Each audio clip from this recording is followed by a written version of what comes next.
Masyarakat Klungkung sejak pagi mendatangi tempat pemungutan suara atau TPS untuk memilih Gubernur Bali dan Bupati Klungkung yang baru. Selain warga Cawabup yang berpasangan dengan Nyoman Suwirte dalam paket swasta, yaitu Imade Kasta menggunakan hak pilihnya di TPS 6 Banjar Sangging, Desa Akah, Klungkung.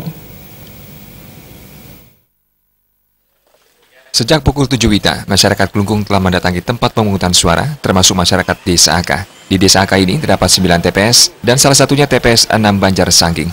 Cawabup paket swasta yaitu Imade Kasta terdaftar di TPS 6 untuk menggunakan hak pilihnya. Berdasarkan data formulir model A3, di TPS ini daftar pemilih tetap DPT terdiri atas 500 orang, dengan rincian pemilih laki-laki berjumlah 263 orang, dan pemilih perempuan berjumlah 237 orang. Jumlah KK mencapai 269. Sekitar pukul 11 WITA, calon wakil bupati dari paket swasta, Imade Kasta yang mengenakan pakaian adat dan didampingi keluarga, tampak mendatangi TPS 6 untuk menggunakan hak pilihnya. Kasta berada pada DPT nomor urut 481, sedangkan sang istri Niputu Sri Sudari bernomor 482. Putra-putrinya, Igede Agus Indrayana, memiliki nomor 483, Ikomang Agus Kusmawayana, nomor 484, Luketus Sri Kartika Premi Dewi, nomor 485, dan Krisna Dwipayana. Dengan doa dari masyarakat Kabupaten Klungkung, sebagai calon wakil Bupati Klungkung, Imade Kasta optimis, paslon swasta meraih 75% perolehan suara. Untuk Desa Akah, kita bisa targetkan 75%.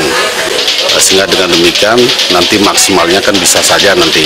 Karena apa? Karena kami asalnya dari Desa Akah, yang kedua sudah pernah memimpin bersama Pak Nyoman Suwirte yang pertama kali, apalagi yang kedua kali mungkin masyarakat di Desa Akah akan lebih antusias datang ke TPS-TPS dan mencoblos paket 2 swasta. Semoga kami dari paket swasta bisa menang dan jaya untuk memimpin Klungkung yang kedua kalinya. Kendati demikian, Imade Kasta menyerahkan kepada masyarakat Klungkung untuk menentukan pemimpin masa depan mereka. Harapannya, masyarakat Klungkung masih memberikan kepercayaan kepada paket swasta untuk meneruskan program pembangunan yang telah berjalan.